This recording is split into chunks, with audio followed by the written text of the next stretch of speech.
नमस्कार विद्यार्थी मित्र हो. श्रद्धा अचिव्हर्स अकॅडमीच्या या यूट्यूब चॅनलवर आपल्या सगळ्यांचं सहर्ष स्वागत. आपण चालू घडामोडीची लेक्चर सिरीज सुरू केलेली आहे. आज आपण पाहणार आहोत 14 जून ते 21 जून या दरम्यान आलेल्या महत्त्वाच्या चालू घडामोडी. अर्थात चालू घडामोडीवर येणारे जे प्रश्न आहेत ते प्रश्न दोन पद्धतीचे असतात. जास्तीत जास्त प्रश्न हे वन लाइनर असतात आणि काही प्रश्न हे विधानात्मक असू शकतात. तर या लेक्चर सिरीजचा फायदा तुम्हाला कंबाईन परीक्षा, पूर्व मुख्य, त्यानंतर राज्यसेवा परीक्षा, मुख्य परीक्षेला सुद्धा काही प्रश्नांची उत्तरं लिहित असताना तुम्हाला चालू घडामोडीचा नक्कीच संदर्भ म्हणून वापर करता येईल. आणि येणाऱ्या काळामध्ये ज्या सरळ सेवा परीक्षा होणार आहेत, TCS, IBPS आणि अन्य, तर या सगळ्या परीक्षांसाठी तुम्हाला चालू घडामोडी हे अत्यंत महत्त्वाचं असणार आहे. एक महत्त्वाचा विषय म्हणून आपल्याला त्याच्याकडे बघावं लागणार आहे आणि ही लेक्चर सिरीज निश्चितपणे तुम्हाला तुमच्या अभ्यासामध्ये फायद्याची ठरेल अशी सुरुवातीला मी अपेक्षा व्यक्त करतो. तर तारीख 14 जून ते 21 जून या दरम्यान असणाऱ्या काही महत्त्वाच्या बातम्या आपण पाहणार आहोत. यामध्ये पहिली न्यूज आपण कव्हर करतोय, योगा कनेक्ट 2025. तर या शीर्षका अंतर्गत एक पृथ्वी एक आरोग्य या विषयावर जागतिक शिखर परिषद पार पडलेली आहे. ठीक आहे, नाव काय आहे? योगा कनेक्ट 2025.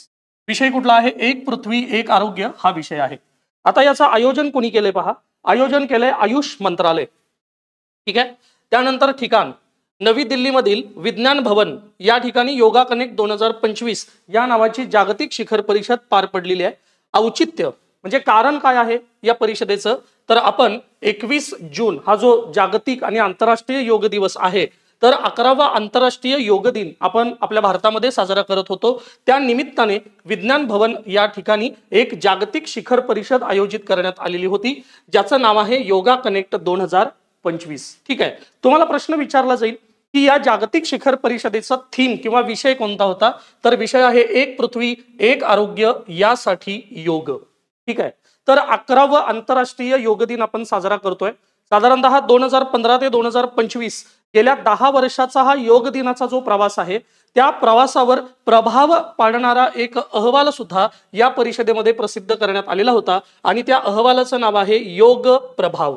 ठीक आहे. त्यामुळे येणाऱ्या परीक्षेमध्ये या अहवालावर प्रश्न येण्याची शक्यता आहे. हा जो अहवाल आहे तो 2015 ते 2025 या दशकातील योग दिनाच्या प्रभावाचे मूल्यमापन करणारा हा अहवाल आहे.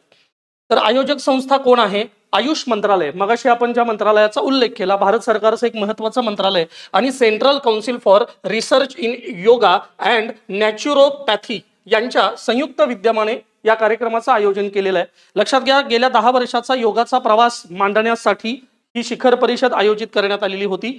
त्यामुळे याचं आयोजन कोणी केलेलं आहे हे सुद्धा विचारलं जाईल. आता ही जागतिक शिखर परिषद आहे, ही शिखर परिषद ही हायब्रिड फॉर्मॅटमध्ये आयोजित करण्यात आली होती. म्हणजे यामध्ये ऑफलाईन सुद्धा काही जण सहभागी होते आणि त्यासोबत ऑनलाईन सुद्धा काही जण सहभागी होते. ही परिषद जागतिक स्तरावरती आहे, त्यामुळे काही देश सुद्धा या परिषदेमध्ये सहभागी झालेले आपल्याला दिसतात. पहा, कार्यक्रमाचं स्वरूप आहे हायब्रिड फॉर्मॅट. जवळजवळ 1000 प्रत्यक्ष उपस्थित होते आणि इतर जगभरामध्ये काही जण ऑनलाईन होते. आंतरराष्ट्रीय सहभाग यामध्ये बहरीन, अमेरिका, ब्रिटन, दक्षिण कोरिया या देशातील प्रतिनिधी सुद्धा सहभागी होणार आहेत. अशा पद्धतीची ही जागतिक परिषद आहे. परिषदेतल्या काही ठळक बाबी, यातला पहिलं ते म्हणजे योग प्रभाव या अहवालाचं प्रकाशन. 2015 ते 2025 या दरम्यान योगाचा जो प्रचार प्रसार झाला ते व्यक्त करणारा हे अहवाल आहे, त्याचं प्रकाशन केलं जाईल. त्यानंतर ज्ञानविषयक दस्तऐवज वेगवेगळ्या पुस्तिका सुद्धा प्रकाशित केल्या जाणार आहेत. यामध्ये एक महत्वाची ई पुस्तिका प्रकाशित होते, योगाचा दशकभरातील प्रभाव या नावाची. त्यानंतर योग संशोधनाचे वैज्ञानिक विश्लेषण याबद्दलचा आढावा सुद्धा या परिषदेत घेतला जाणार आहे आणि भारतीय वृक्ष वैभवम या नावाची एक पुस्तिका सुद्धा प्रकाशित केली जाणार आहे. ठीक आहे. म्हणजे योगा परिषदेबद्दल माहिती घेत असताना आपल्याला हे जे मुद्दे आहेत हेही विचारात घ्यावे लागतील. पहिलं, प्रसिद्ध केलेला अहवाल, ज्या अहवालामध्ये 10 वर्षाचा जो योगाचा जागतिक प्रभाव आहे तो प्रभाव व्यक्त करण्यात आलाय योग प्रभाव या नावाने. त्यानंतर एक ई पुस्तिका प्रकाशित केली आहे, योगाचा दशकभरातील प्रभाव या नावाची. त्यानंतर योग संशोधनाचे वैज्ञानिक विश्लेषण, जगभरामध्ये कशा पद्धतीचं योगावर संशोधन झालंय तर याचा सुद्धा आढावा घेतला जाणार आहे आणि भारतीय वृक्ष वैभवम या नावाची एक पुस्तिका सुद्धा या परिषदेत प्रकाशित केली जाणार आहे. आता भारतामध्ये योगासंबंधी काम करणारे काही सन्माननीय वक्ते सुद्धा इथे हजर राहणार आहेत। यामध्ये स्वामी बाबा रामदेव, आचार्य बालकृष्ण, एच.आर. नागेंद्र, भिक्षू संघसेना, श्री भरत भूषण, तर हे जे प्रमुख आणि प्रसिद्ध वक्ते आहेत ते सुद्धा हजर राहणार आहेत। आता 2014 ते 2025 परीक्षाभिमुख जो प्रवास राहिलाय योगाचा तो आपण पाहूयात। पहिला आहे 2014, तर भारताच्या पुढाकाराने तारीख आहे 21 जून, संयुक्त राष्ट्र संघटनेने जागतिक योग दिन म्हणून या दिवसाला मान्यता दिली 2014 मध्ये। ठीक आहे, 2016 मध्ये युनेस्को यांनी अमूर्त सांस्कृतिक वारसा यादीत योगाची नोंद केलेली आहे आणि ती नोंद केली आहे 2016 मध्ये।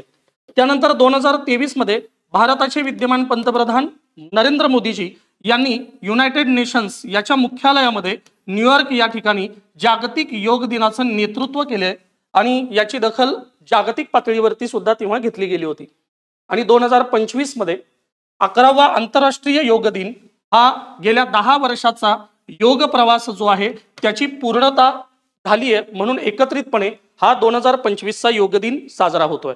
म्हणजे एका बाजूला 11वा योग दिन आणि दुसऱ्या बाजूला 10 वर्षांचा योग प्रवास। ठीक आहे, तर बातमी काय आहे? बातमी आहे जागतिक शिखर परिषदेची। ठीक आहे, या बातमीमध्ये पहिल्यांदा शिखर परिषदेचं नाव योगा कनेक्ट 2025, त्याचं ब्रीदवाक्य एक पृथ्वी एक आरोग्य हे लक्षात ठेवा। त्याचं आयोजन आयुष मंत्रालय, पण सोबत central council for research in yoga हे सुद्धा त्याचे एक सहभागी संयोजक आहेत। औचित्य या शिखर परिषदेचं 11वा आंतरराष्ट्रीय योग दिन, त्यामुळे तेही महत्वाचं आहे। आणि या कार्यक्रमामध्ये सगळ्यात महत्वाचं प्रकाशन कुठलं असेल तर तो योग प्रभाव। ठीक आहे, 10 वर्षाची योगाची जर्नी या निमित्ताने जगासमोर आणण्याचा प्रयत्न या परिषदेमध्ये झालेला आहे। हा चार्ट सुद्धा तितकाच महत्वाचा आहे। 2014 21 जून जागतिक योग दिन म्हणून संयुक्त राष्ट्र संघटनेनं जाहीर केलं। त्यानंतर 2016 मध्ये अमूर्त सांस्कृतिक वारसा यादीमध्ये आपल्या योगाचा समावेश झाला। त्यानंतर 2023 मध्ये जागतिक योग दिनाचं नेतृत्व आपल्या नरेंद्र मोदी यांनी केलं आणि 2025 म्हणजे या सालचा योगा दिन हा 11वा आंतरराष्ट्रीय योग दिन आहेच, पण सोबत 10 वर्षाचा योग प्रवास सुद्धा आपण या निमित्ताने शिखर परिषदेमध्ये अनुभवलेला आहे। पुढच्या एका महत्वाच्या बातमीकडे पुन्हा बातमी आहे क्रीडा क्षेत्रातली। सुरुची फोगाट ही बातमी सुद्धा परीक्षेला महत्वाची आहे। 19 वर्षाची असलेली नेमबाज सुरुची फोगाट हिने शूटिंग वर्ल्ड कप मध्ये सुवर्ण पदक मिळवण्याची हॅट्रिक केलेली आहे।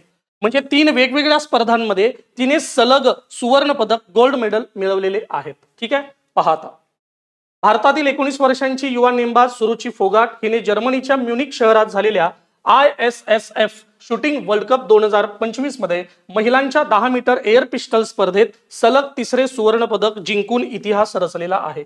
आता ही जी स्पर्धा आहे ही स्पर्धा झाली आहे जर्मनीच्या म्युनिक शहरात। स्पर्धेचं नाव आहे ISSF शूटिंग वर्ल्ड कप 2025। इथं तिला मिळालेला आहे सुवर्ण पदक, पण याच्या आधी ज्या 2 इतर जागतिक स्पर्धा झाल्या, ज्या ब्युनोस आयर्स आणि लिमा येथे ज्या स्पर्धा झाल्या तिथे सुद्धा तिने गोल्ड मेडल मिळवलेलं आहे। ठीक आहे, त्यामुळे अभ्यास करणाऱ्या विद्यार्थिनींनी ही 3ही नावं लक्षात ठेवणं अपेक्षित आहे, कारण सलग 3 सुवर्ण पदकांची हॅट्रिक 19 वर्षाच्या सुरुची फोगाट हिनं केलेला आहे। आता ही स्पर्धा झाली कुठे? तर ही स्पर्धा म्युनिक जर्मनी या ठिकाणी झालेली आहे। ठीक आहे, स्पर्धेचं स्वरूप काय आहे, म्हणजे स्पर्धा नेमकी काय आहे तर 10 मीटर महिला एअर पिस्टल, लक्षात आलं का? तर ही ती स्पर्धा आहे। ठिकाण म्युनिक जर्मनी। विजय अंतर फोगाटने फ्रान्सच्या कॅमिल जेद्रजेस्की हिचा केवळ 0.2 गुणांनी पराभव केला। म्हणजे विजयी कोण आहे याच्यासोबत अंतिम सामना कोणासोबत झालेला आहे हे सुद्धा नाव आपल्याला लक्षात ठेवावं लागेल, जे आहेत फ्रान्सच्या कॅमिल जेद्रजेस्की। लक्षात येतं? त्यामुळं सुरुची फोगाट यांना मिळालेले हे 3 सुवर्ण पदक। अंतिम झालेला शूटिंग वर्ल्ड कप हा ISSF शूटिंग वर्ल्ड कप 2025 या नावाने ओळखला जातो। यामध्ये सुवर्ण पदक मिळालेलं आहे। स्पर्धा झालेली आहे म्युनिक जर्मनी या ठिकाणी। ओके, यामध्ये सुवर्ण पदक भारत सुरुची फोगाट आणि रौप्य पदक फ्रान्सच्या कॅमिल यांना मिळालेलं आहे। लक्षात येतं? त्यामुळे सुरुची फोगाट यांच्यावर प्रश्न येण्याची शक्यता नाकारता येणार नाही। पुढचा एक प्रश्न हा वन हक्क कायद्यांच्या संदर्भात आहे। वन हक्क कायदा फॉरेस्ट राईट्स ऍक्ट या नावानं वन हक्क कायदा आपल्या सरकारने 2006 मध्ये चालू केलेला होता. तर त्या कायद्याची अंमलबजावणी चांगल्या पद्धतीनं व्हावी यासाठी जिल्हा स्तरावरती कक्ष निर्माण केले जावेत असा विचार आता केंद्र सरकार करत आहे. आणि केंद्र सरकारने आपल्या देशातील 18 राज्य आणि केंद्रशासित प्रदेशांमध्ये जवळजवळ 324 अशा पद्धतीचे कक्ष स्थापन करण्याची घोषणा नुकतीच केली आहे. पहा, कायदा कुठला आहे? वन हक्क कायदा 2006 आहे. या कायद्याची अंमलबजावणी करण्यासाठी प्रत्येक जिल्ह्यामध्ये येणाऱ्या काळात असे कक्ष निर्माण होणार आहेत. पण सुरुवातीच्या टप्प्यामध्ये 18 राज्य आणि केंद्रशासित प्रदेशांमधील 324 जिल्ह्यांमध्ये असे कक्ष निर्माण केले जाणार आहेत अशी माहिती सध्या केंद्र सरकारनं दिली आहे. तुम्हाला लक्षात आलं असेल मी कुठल्या कायद्याबद्दल बोलतोय. कायदा आहे वन हक्क कायदा 2006. सरकारने घेतलेला निर्णय काय आहे? 18 राज्य आणि केंद्रशासित प्रदेशांमध्ये त्यांना काय निर्माण करायचे आहेत? जिल्हास्तरीय कक्ष निर्माण करायचे आहेत. आणि असे सुरुवातीच्या टप्प्यात किती कक्ष निर्माण केले जाणार आहेत? तर 324 जिल्हास्तरीय कक्ष निर्माण केले जाणार आहेत. ओके, आता हे कक्ष निर्माण होताना ते कोणत्या अभियाना अंतर्गत निर्माण केले जाणार आहेत? तर ते खूप महत्वाचं आहे. तर त्याचं नाव आहे धरती आबा जनजातीय ग्राम उत्कर्ष अभियान, DAJGUA. म्हणून हे शीर्षक तुम्ही बघू शकता. DAJGUA अंतर्गत केंद्र सरकारकडून 324 वनहक्क कायदा कक्षांची स्थापना करण्यात येणार आहे. आणि ही स्थापना कशासाठी? तर FRA याच्या अंमलबजावणीसाठी. FRA म्हणजे फॉरेस्ट राईट्स ऍक्ट. ओके, काय केलं जाणार आहे? 324 कक्ष निर्माण केले जाणार आहेत. किती राज्यांमध्ये? 18 राज्य आणि केंद्रशासित प्रदेशांमध्ये. आणि कुठल्या अभियानाअंतर्गत? तर धरती आबा जनजातीय ग्राम उत्कर्ष अभियान याच्या अंतर्गत हे केलं जाणार आहे. आणि याचा स्पष्ट उद्देश काय आहे? तर या कायद्याची अंमलबजावणी, त्याला आपण म्हणतो वन हक्क कायदा. ठीक आहे, आता नेमकं काय आहे थोडक्यात आपण पाहूयात. महत्व, या FRA कक्षांची भूमिका वन हक्क दावे करणाऱ्या आदिवासींना व स्थानिक संस्थांना आवश्यक कागदपत्र तयार करण्यात व माहिती व्यवस्थापनामध्ये मदत करण्याची असेल. हे कक्ष मदत करतील कोणाला? स्थानिक संस्थांना, स्थानिक रहिवाशांना आणि विशेषतः आदिवासींना हे मदत करतील.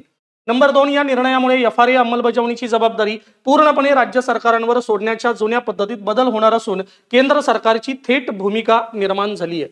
म्हणजे मगाशी आपण ज्या वन हक्क कायद्याचा विचार केला, या वन हक्क कायद्याची अंमलबजावणी करण्याची जबाबदारी आता दुहेरी झाली आहे. सुरुवातीला राज्य आणि आता केंद्रानं सुद्धा महत्वाची भूमिका घेतलेली दिसते.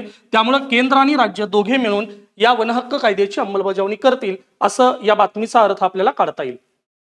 आता येऊयात वन हक्क कायदा नेमका काय आहे.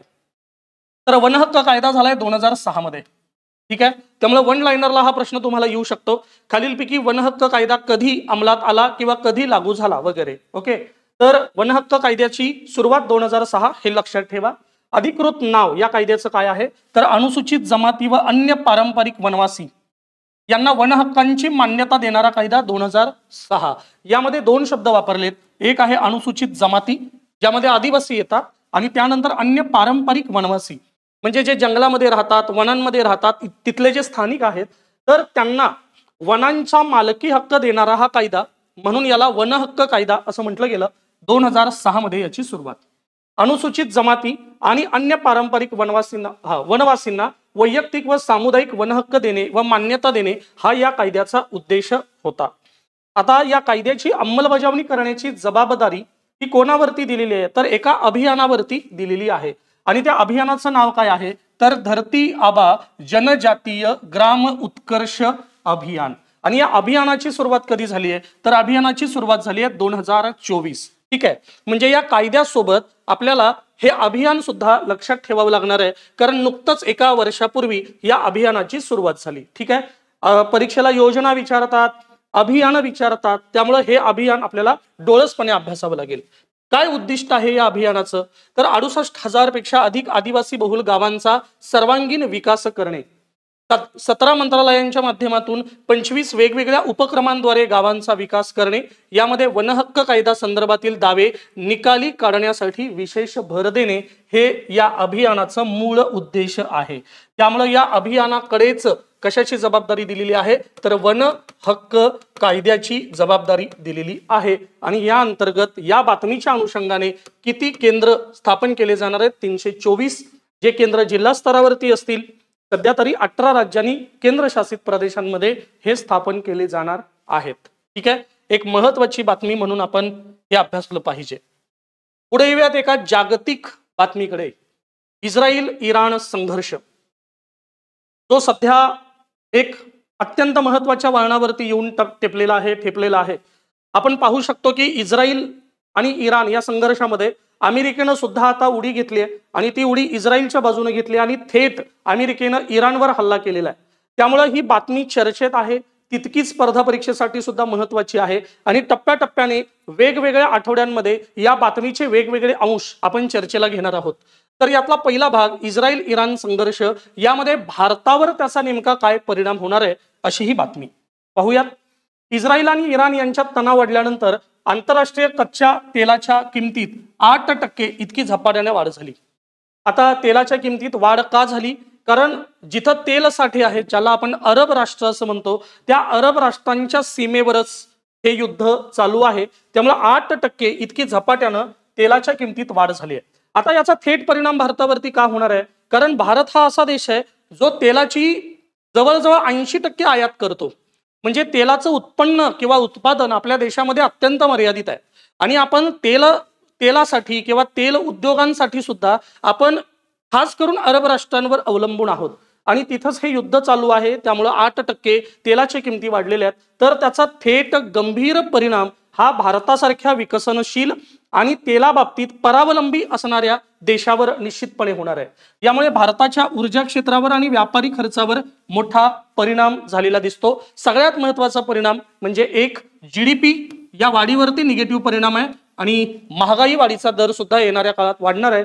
ही भारतावरती होणारा एक नकारात्मक परिणाम आपल्याला म्हणता येईल.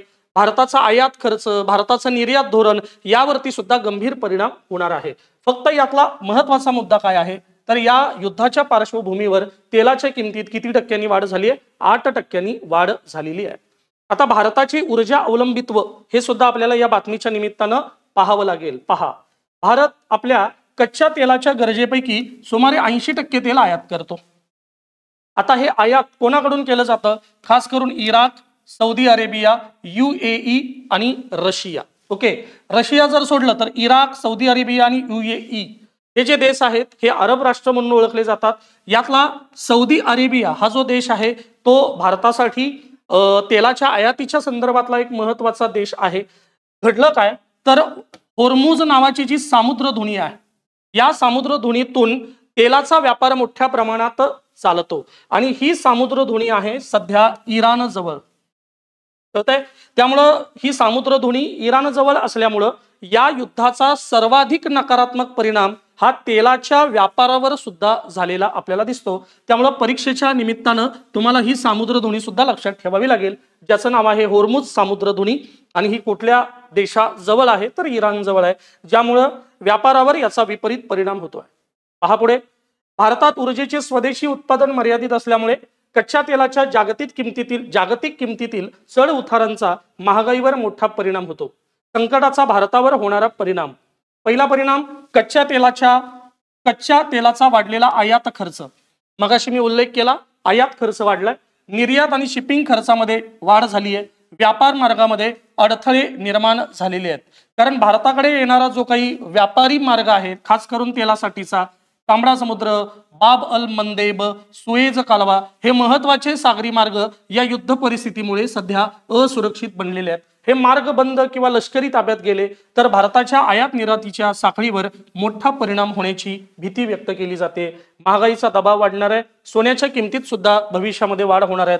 महागाई खास करून ओपेक नावाची जी संघटना आहे, जी तेल उत्पादन करणाऱ्या राष्ट्रांची संघटना आहे, त्या संघटनेबद्दल असं म्हटलं जातं की त्या संघटनेवर जागतिक महागाईचा दर खरा तर अवलंबून असतो आणि आता हे चालू असलेलं युद्ध, तेलाच्या वाढलेल्या किमती, भारतावरती त्याचा होणारा नकारात्मक परिणाम हा या बातमीचा मूळ गाभा आहे, हे आपल्याला पाहावं लागेल. पुढे येऊयात. जेंडर गॅप भरून काढणे, भारतातील लिंग समानतेची कमतरता दूर करण्याची गरज. ओके, वर्ल्ड इकॉनॉमिक फोरम यांनी एक अहवाल प्रकाशित केलाय ज्याचं नाव आहे global gender gap report 2025. Okay, तर या रिपोर्टमध्ये 148 देशांची यादी जाहीर करण्यात आली आहे आणि या 148 देशांच्या यादीमध्ये भारताचं स्थान आहे 131व्या स्थानी. त्यामुळं हा रिपोर्ट कुठला आहे, तो रिपोर्ट कुणी प्रकाशित केलाय, वर्ल्ड इकॉनॉमिक फोरम. एकूण किती देशांचा यामध्ये समावेश आहे, 148, आणि यामध्ये भारताचं स्थान कितव्या स्थानी आहे, 131व्या स्थानी आहे. ही स्पर्धा परीक्षेच्या दृष्टीनं एक महत्वाची न्यूज आहे, लक्षात घ्या. भारताचा लिंग समानतेचा एकूण स्कोर आहे 64.1%. या अहवालानुसार दक्षिण आशियातील सर्वात खालच्या क्रमांकाच्या देशापैकी एक म्हणून भारताची नोंद झाली आहे. पुढे बघूच आपण. विशेषतः राजकीय निर्णय प्रक्रियेत महिलांचं कमी प्रतिनिधित्व हा या जेंडर गॅप रिपोर्टचा मुख्य गाभा आहे. केवळ राजकीय नव्हे तर सामाजिक क्षेत्र, सांस्कृतिक क्षेत्र, राजकीय क्षेत्र या सर्व क्षेत्रांमध्ये महिलांचं कमी प्रतिनिधित्व. आणि भारतासाठी 131वा क्रमांक, जिथं आपण समानता, समता अशा गप्पा मारतो ज्या देशामध्ये, त्या देशामध्येच अशा पद्धतीनं महिलांचं प्रतिनिधित्व राजकीय आणि सामाजिक स्थितीमध्ये कमी असणं, त्या क्षेत्रामध्ये कमी असणं, हे अत्यंत खेदजनक आहे, दुःखजनक आहे. लक्षात येतं. क्रमांक कितवा आहे, 131वा क्रमांक आहे. ग्लोबल जेंडर गॅप निर्देशांक म्हणजे काय? ग्लोबल जेंडर गॅप इंडेक्स हे जगभरातील लिंगभेद मोजणारे आणि लिंग समानतेचा प्रगतिक्रम दाखवणारे एक महत्वाचे मोजमाप आहे. 2006 साली सुरू करण्यात आलेल्या या निर्देशांकाचा वापर प्रत्येक वर्षी लिंग समानतेबाबतचा देशांचा आढावा घेण्यासाठी केला जातो. प्रकाशक संस्था वर्ल्ड इकॉनॉमिक फोरम दरवर्षी अशा पद्धतीचा हा अहवाल प्रकाशित करते. मुख्य उद्दिष्ट काय आहे, तर सदस्य देशांमध्ये वेळोवेळी लिंग समानतेची पातळी मोजणे आणि तुलना करणे, सरकार, धोरणकर्ते आणि सामाजिक संस्था यांना त्यांच्या देशाच्या संदर्भानुसार प्राथमिकता ठरवायला मदत करणे, समाजातील महत्वाच्या क्षेत्रातील लिंग अंतर कमी करण्यासाठी प्रगती घडवून आणणे हा या रिपोर्टचा मुख्य उद्देश आहे. ओके. तर विशेषतः राजकीय क्षेत्रातलं प्रतिनिधित्व हे महिलांचं भारतामध्ये कमी होत आहे, हे या रिपोर्टच्या अहवालानुसार आपल्याला निश्चितपणे दिसते. ठीक आहे. यावर स्पर्धा परीक्षेत काय प्रश्न येऊ शकतात? हा अहवाल कोणी प्रसिद्ध केला? One liner, world economic forum. अहवालाचं नाव ग्लोबल जेंडर गॅप रिपोर्ट 2025. भारताचा क्रमांक 131वा क्रमांक. लक्षात आलं.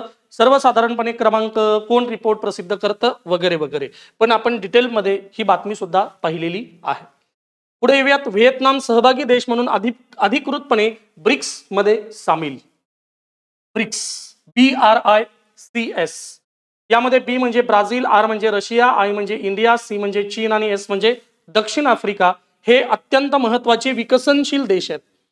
या विकसनशील देशांचा एक ग्रुप म्हणजे ब्रिक्स. तर या ब्रिक्सची एक सहभागी देश यादी आहे. त्या सहभागी देश यादीमध्ये व्हिएतनाम याचा सुद्धा अधिकृतपणे सहभाग झालाय आणि व्हिएतनाम हा 10वा देश आहे.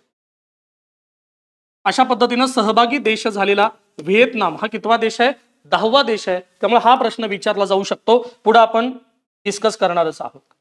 ब्राझीलच्या परराष्ट्र मंत्रालयाने जाहीर केले आहे की व्हिएतनाम अधिकृतपणे ब्रिक्स मध्ये सहभागी देश म्हणून सामील झाला आहे. हा भारताच्या दक्षिणेला असणारा एक आशियाई देश आहे.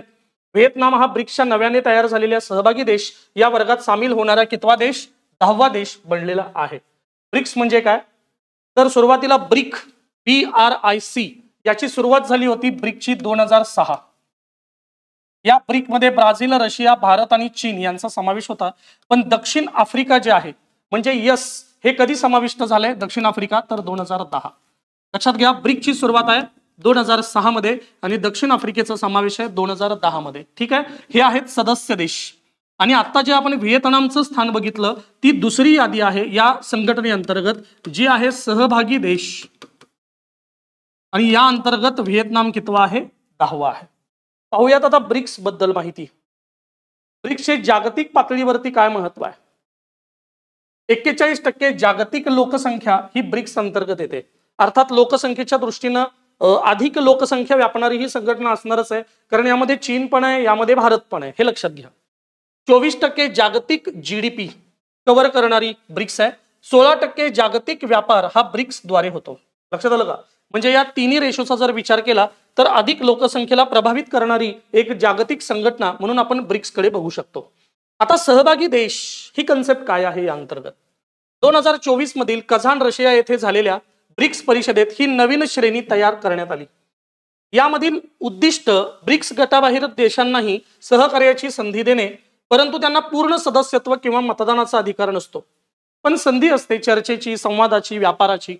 आता ब्रिक्सचे सहभागी देश कुठले कुठले आहेत? यामध्ये व्हिएतनाम आहे, बेलारूस आहे, Bolivia, Kazakhstan, Cuba, Malaysia, Nigeria, Thailand, Uganda आणि उझबेकिस्तान. ओके, तर हे 10 कोण आहेत? सहभागी देश आहेत. हे संस्थापक देश नाहीत, यांना मतदानाचा अधिकार नाही. हे केवळ संवाद सत्रामध्ये सहभागी होतात, मतं मांडतात, वेगवेगळे करार करू शकतात, व्यापार आपला वाढवू शकतात, आयात निर्यात धोरण ठरवू शकतात. त्यामुळे 2024 पासून कझाक रशिया येथे झालेल्या ब्रिक्स परिषदेत सहभागी देश ही कन्सेप्ट या ब्रिक्सनं स्वीकारली आणि व्हिएतनाम सहभागी देश म्हणून कितवा आहे? 10वा असलेला आपल्याला दिसतो. व्हिएतनाम भौगोलिक स्थान. व्हिएतनाम हे आसियान संघटनेचे सदस्य असून दक्षिण आशियाच्या मध्यभागी वसलेले आहे, त्यामुळे त्याला प्रादेशिक महत्वाचे स्थान आहे. ते दक्षिण चीन समुद्राच्या किनाऱ्यावर असल्याने या भागातील भूराजकीय घडामोडींमध्ये त्याचे महत्व खूप जास्त आहे. मगाशीच मी म्हणालो भारताच्या सुद्धा दक्षिणेला, त्यामुळं आशिया खंडातील एक महत्वाचा देश व्हिएतनाम, जो आता सहभागी देश म्हणून सहभागी झालेला आहे आपल्या ब्रिक्स या महत्वाच्या जागतिक संघटनेत. पुढची न्यूज. संयुक्त राष्ट्रांनी 4 डिसेंबर हा एकतर्फी सक्तीच्या उपाययोजनांविरोधातील आंतरराष्ट्रीय दिवस म्हणून जाहीर केलेला आहे. अत्यंत महत्वाची तारीख आहे 4 डिसेंबर. यामध्ये काही शब्द वापरलेत. एकतर्फी सक्तीच्या उपाययोजनांविरोधातील आंतरराष्ट्रीय दिवस. खास करून जागतिक स्तरावर 2 बलाढ्य देश मानले जात होते 1950 नंतर. त्यातला पहिला देश होता रशिया, पण ज्याचं विघटन 1991 ला झालं आणि तो देश कमजोर झाला. पण त्याच्या विरोधात असलेला शीतयुद्धातील देश म्हणजे अमेरिका. पहिलं महायुद्ध, दुसरं महायुद्ध या दोनही महायुद्धांचा ज्याला प्रत्यक्ष अप्रत्यक्ष फायदा झाला आणि एक महासत्ता देश म्हणून जी अमेरिका पुढे आली, त्या अमेरिकेने हळूहळू वेगवेगळ्या देशांसोबत करार करून त्या देशावर सार्वभौमत्व मिळवण्याचा, व्यापारी हस्तक्षेप, तोही नकारात्मक हस्तक्षेप करण्याचा वारंवार प्रयत्न अमेरिकेनं केलेला आहे. खास करून ही जी बातमी आहे ती अमेरिका सारख्या बलशाली असणाऱ्या पण छोट्या छोट्या देशांवर एकतर्फी सक्ती करणाऱ्या देशांच्या मानसिकतेच्या विरोधातली आहे. ओके, दिवस कुठला आहे? 4 डिसेंबर. बातमी पहा. संयुक्त राष्ट्रांच्या महासभेने नुकताच एक ठराव मंजूर करून 4 डिसेंबर हा दिवस एकतर्फी सक्तीच्या उपाययोजनांविरोधातील आंतरराष्ट्रीय दिवस म्हणून जाहीर केलाय आणि या दिवसाला 116 देशांचं समर्थन आहे, 51 देशांचा विरोध आहे, 6 देश तटस्थ आहेत. पण किती देशांनी याला मान्यता दिली? 116 देशांनी. याचा अर्थ अशा पद्धतीची एकतर्फी सक्ती जागतिक आणि आंतरराष्ट्रीय स्तरावरती होते. लक्षात येतं का? ही एक महत्वाची न्यूज यातून समोर आली. म्हणजे 116 देश हे या सगळ्या सक्ती विरोधात उभे आहेत. पहा, एकतर्फी सक्तीच्या उपाययोजना म्हणजे काय? UCMs म्हणजे एखादा देश किंवा देशांचा गट दुसऱ्या देशावर आर्थिक, वित्तीय किंवा व्यापार विषयक निर्बंध लादतो, तेही संयुक्त राष्ट्रांच्या सुरक्षा परिषदेमार्फत मंजुरी न घेता. एका बाजूला युनो आहे, संयुक्त राष्ट्र नावाची एक संघटना आहे. त्या संघटनेच्या अधिकृत मान्यतेने जर आपण काही सक्ती करत असो तर ते कायदेशीर मानता येईल किंवा एक जागतिक संघटनात्मक मान्यता त्याला आहे असं मानता येईल. पण मंजुरी न घेता जर परस्पर एखादा देश किंवा देशांचा गट जर जाणीवपूर्वक आर्थिक, वित्तीय आणि व्यापार विषयक निर्बंध लादत असेल तर ते गैर आहे. अशा उपाययोजना प्रामुख्याने परराष्ट्र धोरणाचे उद्दिष्ट साध्य करण्यासाठी वापरल्या जातात. उदाहरणार्थ मानवी हक्कांचे उल्लंघन किंवा आंतरराष्ट्रीय नियमभंग यासाठी संबंधित देशावर दबाव टाकणे. उदाहरणे म्हणून दिलेली आहेत पहा. अमेरिका यांच्याकडून इराण, क्युबा, सिरिया, उत्तर कोरिया आणि व्हेनेझुएला यांसारख्या देशांवर लादलेले निर्बंध. ओके, तारीख कुठली आहे? 4 डिसेंबर ही तारीख लक्षात ठेवा.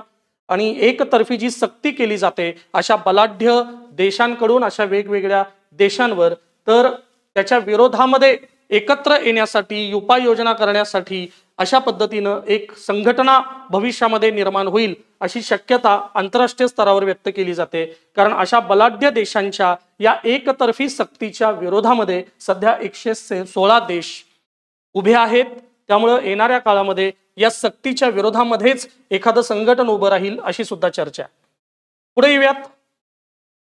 भारतातील सर्वात मोठ्या गतिशक्ती मालवाहतूक टर्मिनलचं उद्घाटन हरियाणामध्ये झालंय. ठिकाण आहे मानेसर. मोठ्या गतिशक्ती मालवाहतूक. आता मालवाहतुकीसाठी प्रसिद्ध हे तुम्हाला उत्तर भारतातील खास करून पंजाब हरियाणातले लोक दिसतात, त्यामुळे मानेसर हे ठिकाण सुद्धा तिथंच आहे. तिथं गतिशक्ती मालवाहतूक टर्मिनलचं उद्घाटन झालंय. अर्थात हा प्रश्न तसा वन लाईनर आहे. केंद्रीय रेल्वे मंत्री अश्विनी वैष्णव यांनी हरियाणातील मानेसर येथे भारतातील सर्वात मोठ्या गतिशक्ती मल्टीमोडल कार्गो टर्मिनल याचे उद्घाटन केले. हा टर्मिनल पंतप्रधान गतिशक्ती राष्ट्रीय मास्टर प्लॅन अंतर्गत उभारण्यात आलेला एक महत्त्वपूर्ण प्रकल्प आहे. त्यामुळे मालवाहतूक अधिक वेगवान, कार्यक्षम व सुलभ होणार आहे. गतिशक्ती कार्गो टर्मिनल म्हणजे काय? गतिशक्ती टर्मिनल्स हे खाजगी किंवा सार्वजनिक खाजगी भागीदारी तत्वावर उभारलेले एक अत्यंत महत्त्वाचे मालवाहतूक केंद्र आहे. हे लक्षात ठेवा. यामागील उद्दिष्ट वाहतूक व्यवस्थेची कार्यक्षमता वाढवणे, रेल्वे आणि रस्ते वाहतूक यांचे सुसंगत एकत्रीकरण करणे, भारतातील लॉजिस्टिक्स खर्च कमी करणे म्हणजे दळणवळणाचा खर्च कमी करणे हा याचा मुख्य उद्देश आहे. ओके, हा प्रश्न आला तर तो वन लाईनर येईल. भारतातील सर्वात मोठ्या गतिशक्ती मालवाहतूक टर्मिनलचं उद्घाटन कोठे करण्यात आलं? हरियाणातील मानेसर या ठिकाणी करण्यात आलं. ठीक आहे. पुढची बातमी, मेघालय आरोग्य क्षेत्रासाठी सर्वाधिक खर्च करणारे राज्य. एक अत्यंत पॉझिटिव्ह बातमी आहे, कारण आरोग्य आणि शिक्षण हे असे महत्त्वाचे क्षेत्र आहेत जिथं राज्य सरकार असेल किंवा केंद्र सरकार असेल त्यांनी भरीव निधी दिला पाहिजे, धोरणात्मक निर्णय घेतले पाहिजेत, सकारात्मक बदल केला पाहिजे. त्यासाठी शासकीय सकारात्मक हस्तक्षेप असला पाहिजे. कारण ज्या देशाची आरोग्य यंत्रणा आणि शिक्षण यंत्रणा खिळखिळी असेल तो देश महासत्तेच्या केवळ गप्पा मारू शकतो, महासत्ता नाही बनू शकत. ही वस्तुस्थिती. त्यामुळे एवढ्या सगळ्या अंधारलेल्या काळामध्ये एक आशेचा किरण म्हणजे मेघालय राज्य. या मेघालयने आरोग्य क्षेत्रासाठी सर्वाधिक खर्च करण्याचा निर्णय घेतलाय, म्हणजे एकूण बजेटपैकी 8%. त्यामुळे ही टक्केवारी लक्षात ठेवा. 8% निधी खर्च केलाय कुणी? मेघालय. अर्थात वन लाईनर प्रश्न हा येऊ शकतो की भारतातील आरोग्य क्षेत्रामध्ये सर्वाधिक खर्च करणारं राज्य खालीलपैकी कुठलं आहे? तर ते मेघालय. ही माहिती पहिल्या मेघालय हेल्थ समिट 2025 मध्ये देण्यात आली, जे नॅशनल हेल्थ मिशनच्या सहकार्याने आयोजित झाले होते. हेल्थ समिट 2025 अध्यक्षस्थानी मुख्यमंत्री कॉनराड के संगमा होते. आयोजक मेघालय आरोग्य विभाग आणि NHM अर्थात राष्ट्रीय हेल्थ मिशन. सहभाग वरिष्ठ अधिकारी, सार्वजनिक आरोग्य तज्ञ, खाजगी भागीदार. त्यामुळे मी मागाशी म्हटल्याप्रमाणे वन लाईनरच असा प्रश्न येऊ शकतो की आरोग्य क्षेत्रासाठी सर्वाधिक खर्च करणारे राज्य कोणते? तर मेघालय. आला तर प्रश्न टक्केवारीवरील किती टक्के? 8% निधी आरोग्य क्षेत्रासाठी खर्च केला जातो. पुढची बातमी, अरण्य ऋषी पद्मश्री मारुती चितमपल्ली यांचे निधन. आपल्या भारतातील अत्यंत वंदनीय, ज्यांनी अनेक म्हणजे पक्षीकोश, प्राणीकोश, मत्स्यकोश लिहिले. निसर्गाच्या संदर्भामध्ये, पर्यावरणाच्या संदर्भामध्ये अत्यंत प्रभावी काम ज्यांचं आहे असे प्रख्यात पर्यावरण तज्ञ, निसर्गप्रेमी आणि ज्यांना पद्मश्री पुरस्कार मिळालाय असे मारुती चितमपल्ली यांचं नुकतंच वयाच्या 93व्या वर्षी सोलापूर महाराष्ट्र येथे निधन झालं. ठीक आहे. ज्यावेळेला एका महनीय व्यक्तीचं निधन होतं त्यावेळेला आयोगाची प्रश्न विचारण्याची पद्धत सुद्धा विचारात घ्यावी लागते. पहिला प्रश्न की ती व्यक्ती आहे कोण याची माहिती आपल्याला हवी. तर ते एक अत्यंत नावाजलेले जागतिक पर्यावरण तज्ञ आहेत, निसर्गप्रेमी आहेत. त्यांना मिळालेला पुरस्कार पद्मश्री आहे. पुढे काही डिटेल्स गोष्टी आपण बोलूच. त्यांचं जे निधन झाले ते वयाच्या 93व्या वर्षी झाले. त्यांचं निधन कुठे झालं असा सुद्धा काही वेळेला प्रश्न आलेला आहे. तर सोलापूर या ठिकाणी त्यांचं निधन झालेलं आहे.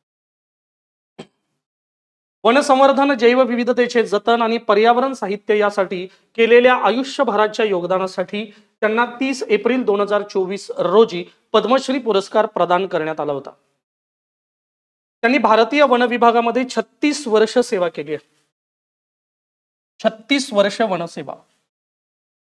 संशोधन, नोंदवही, जनजागृती यासाठी त्यांनी केलेला प्रवास हा 5 लाख किलोमीटर पेक्षाही जास्त आहे. त्यांना 13 भाषा आणि स्थानिक आदिवासी बोलीभाषा या सुद्धा येत होत्या. किती महत्वाचं आहे. त्यामुळं 36 वर्ष वन विभागात काम करत असताना इतका किलोमीटरचा प्रवास करून त्यांनी काय निर्माण केलं, त्यांचं जे योगदान आपण बघितलं तर त्यांची महानता अधिक प्रकर्षाने आपल्या समोर येते. पहा, त्यांनी मैदानी निरीक्षण आणि डायऱ्या लिहून भारतातील वनस्पती व प्राण्यांचं शास्त्रीय दस्तऐवजीकरण सुरू केलं. खूप महत्वाचा शब्द आहे, शास्त्रीय दस्तऐवजीकरण. मराठीत पर्यावरण विषयक विश्वकोशात्मक ग्रंथ लिहिले. यामध्ये पक्षीकोश हा पक्ष्यांचा विश्वकोश लिहिला, पशुकोश हा प्राण्यांचा विश्वकोश लिहिला, मत्स्यकोश हे माशांचं किंवा माशांचे विश्वकोश म्हणा किंवा त्या संदर्भातला एक कोश त्यांनी लिहिलेला आहे. आणि हे सगळं लेखन करताना त्यांनी मराठीतून लेखन केलंय. त्यामुळे पर्यावरण विषयक साहित्याच्या माध्यमातून मराठी भाषेत जागरूकता निर्माण करणारे वनातील ऋषी किंवा अरण्य ऋषी असं लोकांकडून त्यांना अत्यंत प्रेमानं बिरुद मिळालेला आहे. बिरुद आहे अरण्य ऋषी, वनातील ऋषी. ठीक आहे. त्यामुळे ही बातमी ही निधन वार्ता या सदरात येते किंवा या भागात येते. एखाद्या महनीय व्यक्तीचं निधन झाल्यानंतर ज्या पद्धतीनं आयोग प्रश्न विचारतो त्याच पद्धतीनं आपण या बातमीकडे पाहायला हवं.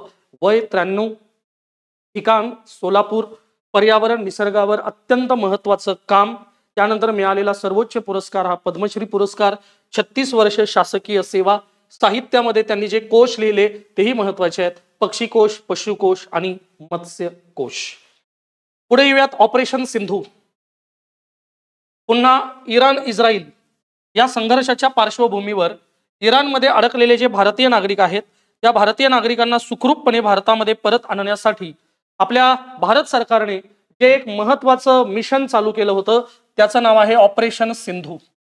लक्षात आलं का?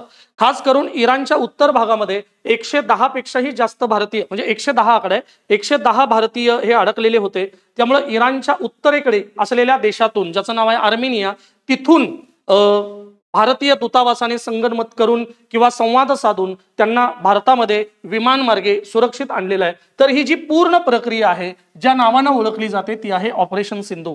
वन लाइनर प्रश्न येऊ शकतो. इराणमध्ये अडकलेल्या भारतीयांना भारतामध्ये सुरक्षित आणि सुखरूप आणण्यासाठी जी एक योजना उपक्रम सुरू करण्यात आलं त्याचं नाव काय? ऑपरेशन सिंधू. पहा, ऑपरेशन सिंधूचा उद्देश इराण इस्रायल यांच्यात वाढत्या संघर्षाच्या पार्श्वभूमीवर इराणमध्ये अडकलेल्या भारतीय नागरिकांना सुरक्षितपणे बाहेर काढणे. या मोहिमेच्या प्रारंभीच्या टप्प्यात इराणच्या उत्तर भागात अडकलेल्या 110, हा आकडा महत्वाचा आहे, 110 भारतीय विद्यार्थ्यांना एअरवॉन आर्मेनिया येथे सुरक्षित नेण्यात आले. लक्षात आलं? म्हणजे इराणच्याही उत्तरेला असलेला हा देश आर्मेनिया, त्यातलं एक महत्वाचं त्यांचं शहर एअरवॉन, या ठिकाणी त्यांना सुरक्षित नेण्यात आलं आणि तेथून विमानाने नवी दिल्ली येथे आणण्यात आलं. तर यासाठी कुणी कुणी समन्वय साधलाय? तर भारताचे तेहरान इराण येथील दूतावास, एअरवॉन आर्मेनिया येथील भारतीय दूतावास आणि नवी दिल्लीमध्ये परराष्ट्र मंत्रालयातील 24 तास अपडेट राहणारं नियंत्रण कक्ष, या सगळ्यांनी एकत्रित कोऑर्डिनेट करून समन्वय करून आपल्या 110 भारतीयांना सुरक्षितपणे भारतामध्ये आणलेलं आहे. विद्यार्थ्यांना हाय रिस्क युद्ध क्षेत्रापासून वळसा घालून रस्ते मार्गे इराणमधून आर्मेनियात हलवण्यात आले आणि त्यानंतर विशेष विमानाद्वारे भारतात परत आणण्यात आले. भारत सरकारने इराण आणि आर्मेनिया सरकारचे आभार मानले ज्यांनी भारतीय नागरिकांना सुरक्षित मार्ग देण्यासाठी सहकार्य केलेले आहे. तर इराण यांनीही सहकार्य केलं. शिवाय आर्मेनिया हा जो इराणच्या उत्तरेकडचा देश आहे त्यांनीही सहकार्य केलं. भारतीय दूतावास दोन्ही ठिकाणचे त्यांनीही प्रभावी काम केलं आणि सगळ्यात महत्त्वाचं म्हणजे आपलं परराष्ट्र मंत्रालय यांनी सुद्धा, अर्थात त्यांचा नियंत्रण कक्ष यांनी सुद्धा अत्यंत महत्त्वाची जबाबदारी या बाबतीत उचललेली आहे. पुढची बातमी आहे INS अर्नाळा. भारतीय नौसेनेने INS अर्नाळा या युद्धनौकेला विशाखापट्टणम येथील नेव्हल डॉक यार्डमध्ये औपचारिकपणे सेवेत दाखल केले आहे. त्यामुळे भारतीय नौसेनेमध्ये, नौदलामध्ये सेवेत दाखल झालेली ही युद्धनौका आहे INS अर्नाळा.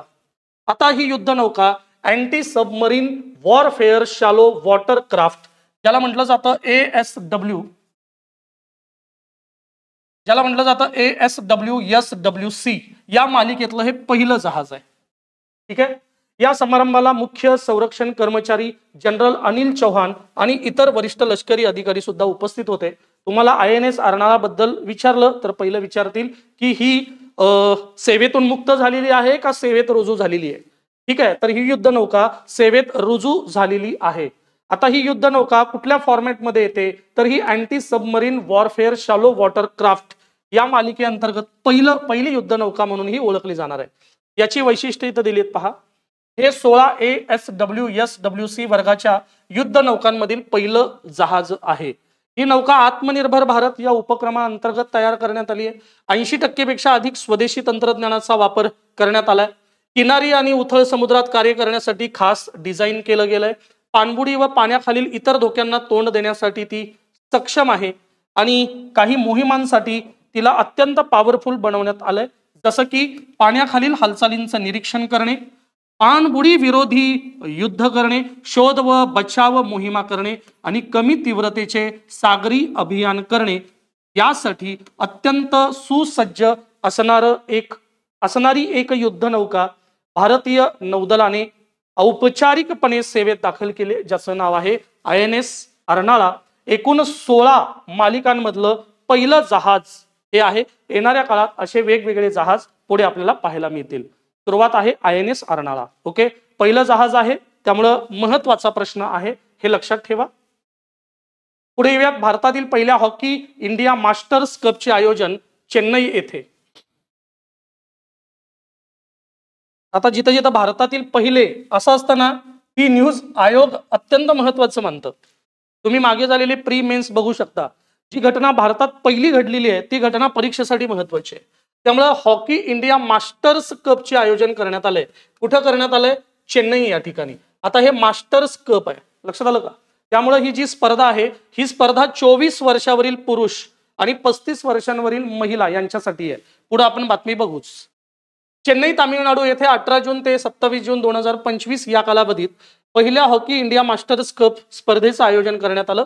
ही स्पर्धा हॉकी इंडियाच्या मार्गदर्शनाखाली तामिळनाडू हॉकी संघटना, कारण चेन्नईला होते, तामिळनाडू हॉकी संघटना आयोजित करत आहे. या उपक्रमाचा उद्देश ज्येष्ठ खेळाडूंमध्ये क्रीडा सहभाग वाढवणे हा आहे. त्यामुळे ज्येष्ठ खेळाडूंसाठीच ही स्पर्धा आहे.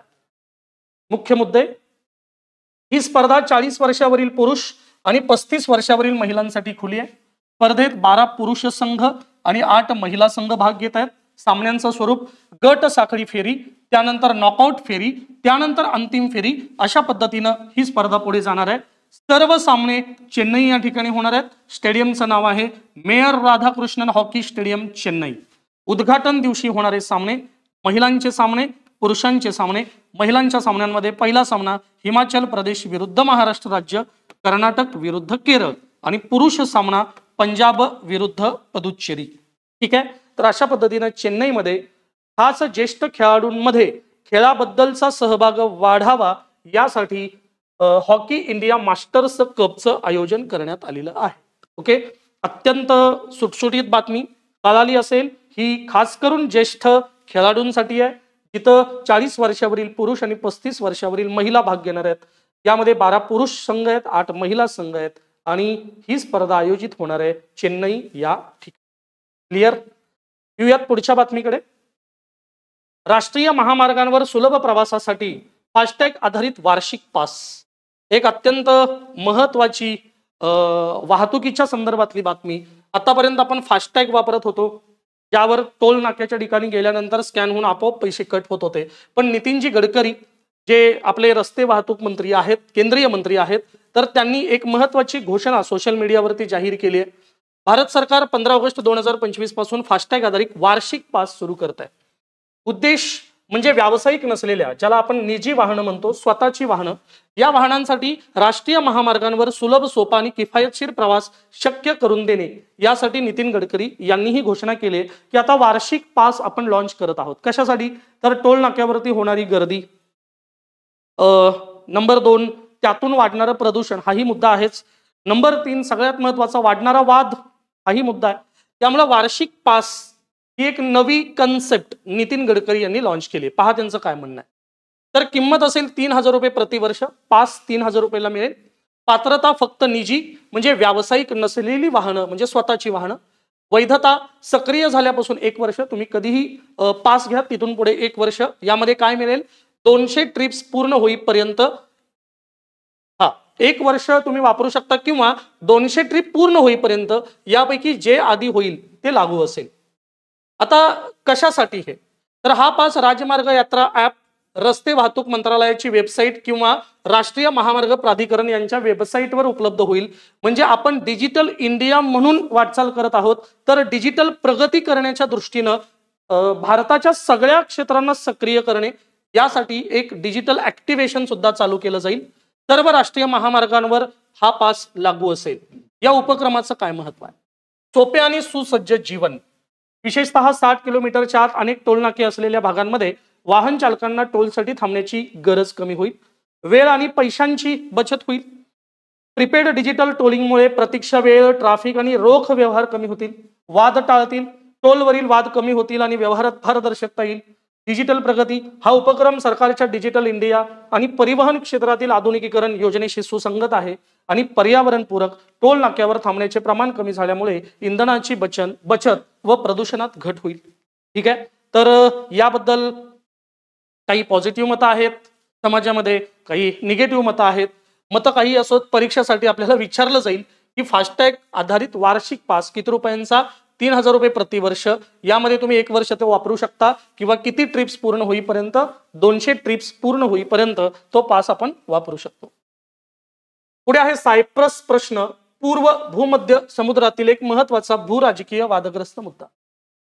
आपल्या पंतप्रधान नरेंद्र मोदी यांनी परवा एक महत्वाचं विधान केलं आणि मग सायप्रस प्रश्न चर्चेत आला. पहा नेमकं काय विधान आहे. अलीकडील राजनैतिक चर्चेदरम्यान भारताचे पंतप्रधान नरेंद्र मोदी यांनी सायप्रसचे सार्वभौमत्व आणि प्रादेशिक अखंडतेला भारताचा ठाम पाठिंबा असल्याचे पुन्हा एकदा स्पष्ट केले.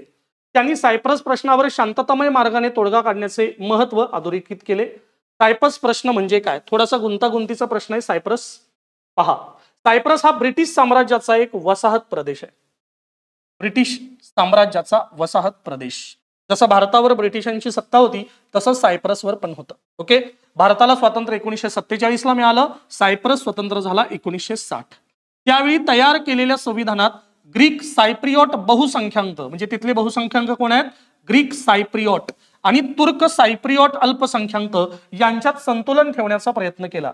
म्हणजे सायप्रस नावाच्या एका वसाहतवादी पण नंतर स्वतंत्र झालेल्या देशाच्या संविधानात बहुसंख्याक ग्रीक सायप्रियॉट आणि अल्पसंख्याक तुर्क सायप्रियॉट या दोघांनाही समन्याय मिळेल असं संतुलन ठेवण्याचा प्रयत्न केला.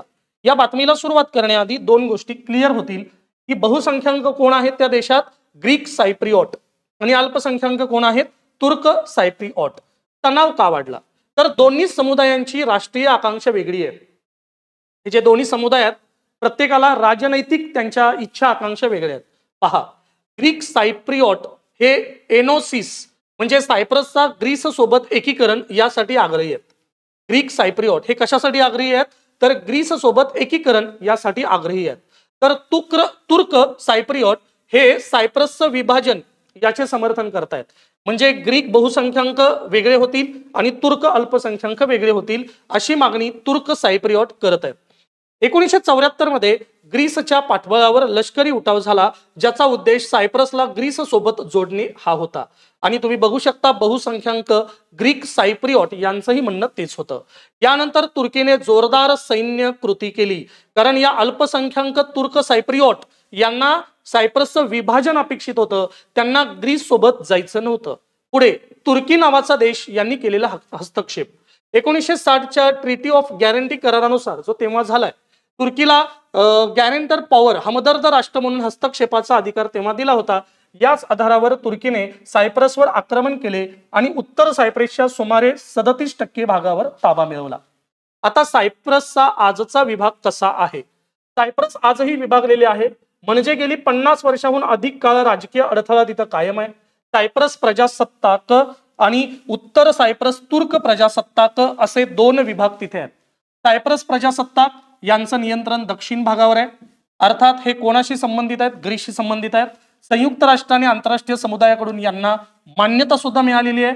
2004 मध्ये हे युरोपियन युनियनचा सदस्य सुद्धा बनलेले आहेत. म्हणजे सायप्रस प्रजासत्ताक जे बहुसंख्याकांकडे आहे त्यांना ऑलरेडी आपण म्हणूया जागतिक मान्यता मिळाली आहे. आता जे अल्पसंख्याक आहेत आणि ज्यांचा फक्त तुर्की या देशाशी संबंधित आहे ते कुठल्या प्रदेशात आहेत? तर ते आहेत उत्तर सायप्रस तुर्क प्रजासत्ताक. 1983 मध्ये त्यांनी आपलं स्वातंत्र्य जाहीर केलं. आम्ही स्वतंत्र झालो. फक्त याला मान्यता दिली तुर्कीनं. जागतिक मान्यता मिळालेली नाही, संयुक्त राष्ट्र संघटनेनं मान्यता दिलेली नाही, फक्त या एका देशानं मान्यता दिलेली आहे. लक्षात येतं का? त्यामुळे सध्या या 2 देशांमधील जे बहुसंख्याक आहेत, म्हणजे इथं जे आपण बघितले बहुसंख्याक, ग्रीक सायप्रियोट बहुसंख्याक, तर यांच्या प्रजासत्ताकाला जागतिक मान्यता आहे. आता थेट येऊयात भारताकडे. भारताचे जे नरेंद्र मोदी आहेत पंतप्रधान, त्यांचं म्हणणं आहे की विभाजन न करता एकत्रित हा सायप्रस प्रश्न हाताळला गेला पाहिजे. भारत सातत्याने सायप्रसच्या सार्वभौमत्व, एकात्मता आणि अखंडतेला पाठिंबा देत आलाय. विशेषतः संयुक्त राष्ट्र संघासारख्या आंतरराष्ट्रीय व्यासपीठांवर या मुद्द्याचे महत्व भारतासाठी पुढील कारणांसाठी वाढते. एक, भारत युरोपियन युनियन संबंध. ओके, कारण सायप्रसचा जो बहुसंख्याक प्रजासत्ताक भाग आहे तो युरोपियन युनियनचा सदस्य आहे, त्यामुळे यामुळे भारत आणि युरोपियन युनियन यांच्या संबंधात वाढ होणार आहे.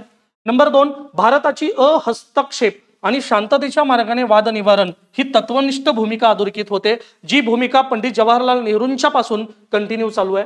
पूर्व भूमध्य समुद्रातील ऊर्जेवरील ऊर्जा भूराजकारण या दृष्टीने सुद्धा नरेंद्र मोदी यांचं स्टेटमेंट हे महत्वाचं मानलं जातं.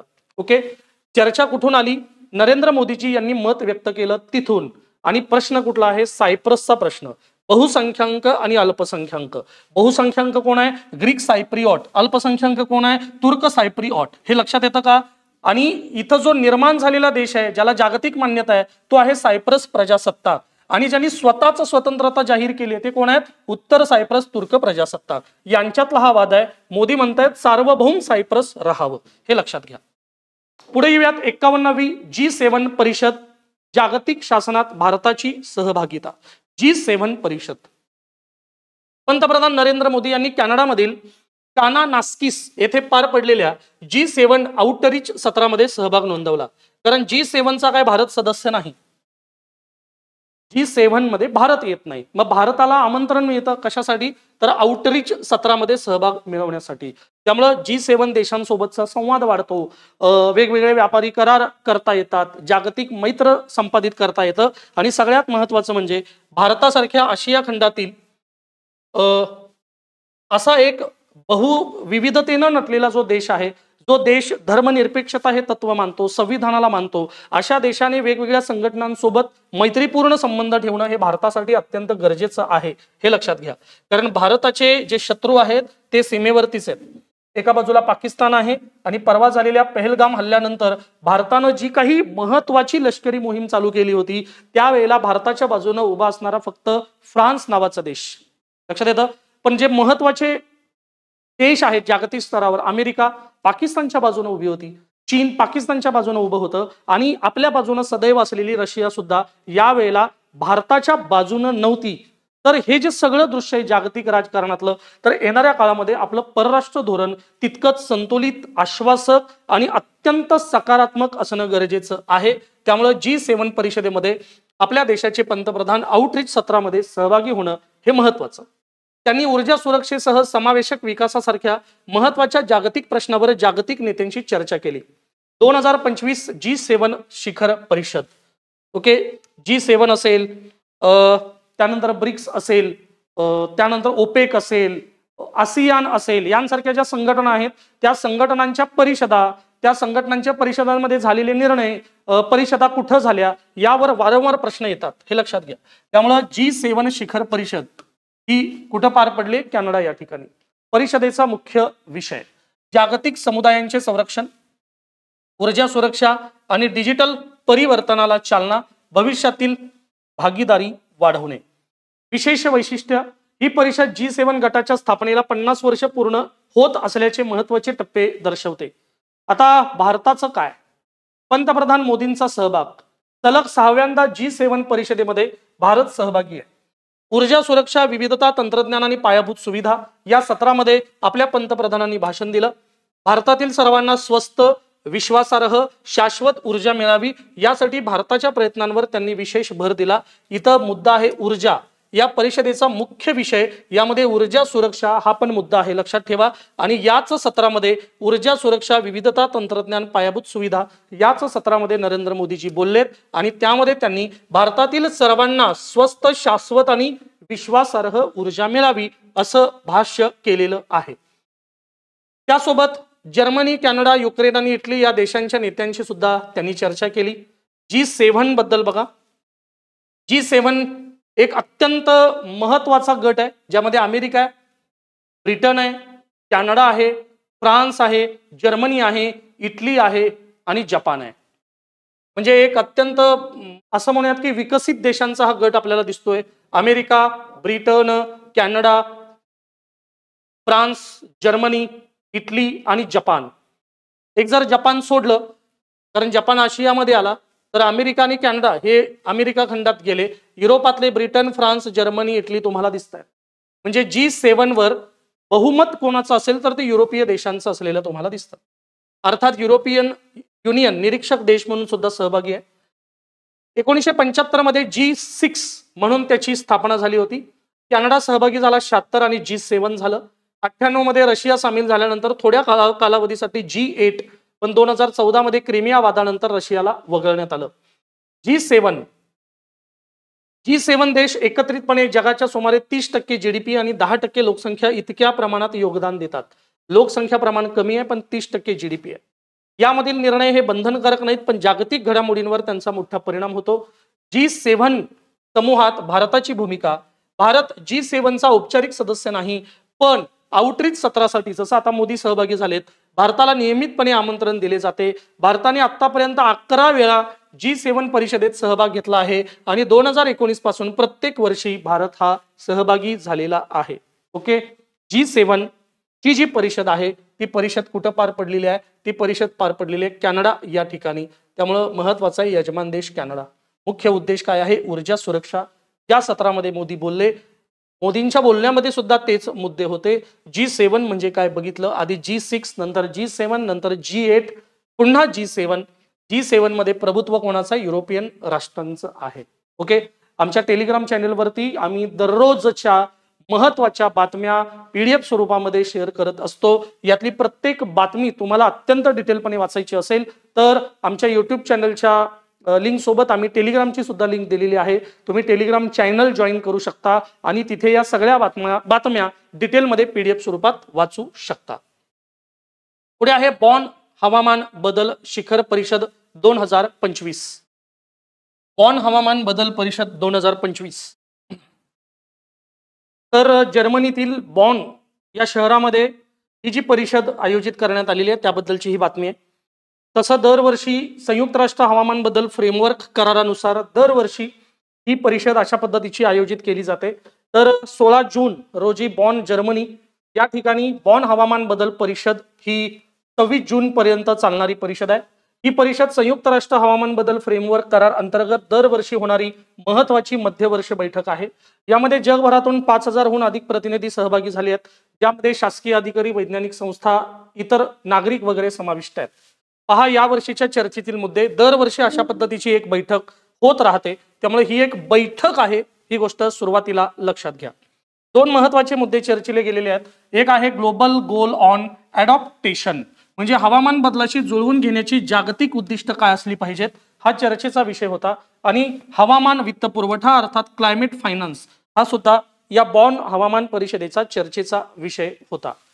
ही परिषद दरवर्षी होणारी एक तांत्रिक बैठक मानली जाते. ही बैठक वर्षाच्या शेवटी होणाऱ्या कॉन्फरन्स ऑफ पार्टीज म्हणजे COP यावर अधिक प्रश्न असतात, हे लक्षात घ्या. याच्या निर्णयासाठी तयारी आणि पाया घालण्याचं काम करण्यासाठी ही बैठक असते, जी सध्या बॉन या शहरामध्ये झाली आहे. कारण यंदाची जी COP बैठक आहे, जी COP 29 किंवा 29 या नावानं ओळखली जाते, तर ती अझरबैजान मधील बाकू या ठिकाणी होणार आहे. आणि ही बातमी महत्वाची आहे आपल्यासाठी. लक्षात आलं? येणाऱ्या परीक्षांमध्ये कुठेही तुम्हाला सरळ सेवांमध्ये वगैरे विचारलं जाईल COP 29 हे 2025 मध्ये कुठे होणार आहे, तर ते बाकू या शहरात होणार आहे, अझरबैजान या देशात. ठीक आहे. बॉन परिषदेत अंतिम निर्णय घेतले जात नाहीत, तर ती तयारी पुढे COP ची जी परिषद आहे त्याबद्दल काय केलं पाहिजे, त्याचा जो पाया आहे, धोरणं आहे, ती सगळी या मध्य बैठकीत ठरवलं जातं. म्हणजे COP जी परिषद आहे ज्या वर्षी होते त्या वर्षाची मध्य बैठक म्हणून या हवामान परिषदेकडे पाहिलं जातं, जी फक्त कुठं झाली आहे? बॉन, जर्मनी या ठिकाणी झालेली आहे. पुढे QS जागतिक विद्यापीठ रँकिंग 2026, विक्रमी 54 भारतीय संस्थांचा यामध्ये सहभाग आहे. QS जागतिक विद्यापीठ रँकिंग अहवाल डिक्लेअर करतं. यामध्ये भारताचे जे महत्वाचे शैक्षणिक संस्था आहेत त्यापैकी 54 शैक्षणिक संस्थांचा समावेश या यादीत झालेला आहे. तुम्हाला प्रश्न विचारला जाईल या यादीत सगळ्यात पहिलं कोण आहे भारताचं, तर ते आहे IIT दिल्ली. आणि IIT दिल्लीची रँक सुद्धा तुम्हाला विचारली जाईल. IIT दिल्लीची रँक आहे 123. लक्षात आलं. त्यामुळे हा आपला यासाठीचा एक महत्वाचा प्रश्न असेल. तर QS वर्ल्ड युनिव्हर्सिटी रँकिंग 2024च्या अहवालात विक्रमी 54 भारतीय संस्थांचा समावेश झालाय. त्यामध्ये IIT दिल्ली ही जगातील 123व्या स्थानावर पोहोचलेली सर्वात उच्च स्थानावर असलेली भारतीय संस्था ठरलेली आहे. मागच्या वर्षी हे स्थान 150वे होते. IIT दिल्लीसाठी ही इतिहासातील सर्वात उंच किंवा महत्वाची QS रँकिंग आहे. केंद्रीय शिक्षण मंत्री धर्मेंद्र प्रधान यांनी या यशाचे श्रेय राष्ट्रीय शिक्षण धोरण 2020 व इतर सुधारात्मक उपायांना दिले आहे. QS युनिव्हर्सिटी रँकिंग बद्दल तर QS नावाची UK स्थित उच्च शिक्षण विश्लेषण संस्था आहे जी हे रँकिंग दरवर्षी करते. विद्यापीठांचे मूल्यमापन खालील निकषांवर केलं जातं.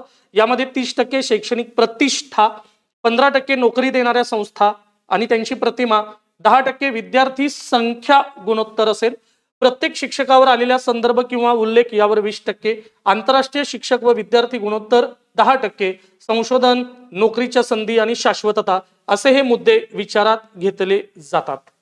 ठीक आहे. तर QS 2026 मध्ये जवळजवळ 54 संस्था या भारतातील आलेल्या आहेत. 10 वर्षाआधी जर आपण 2014 कडे गेलो तर तेव्हा केवळ 11 संस्था होत्या. आता जवळ 5 पट संस्था या रँकिंग मध्ये आलेल्या आपल्याला दिसत आहेत. म्हणजे भारताचा शिक्षण स्तर वाढतोय. सर्वाधिक रँक मिळालेली संस्था आहे IIT दिल्ली.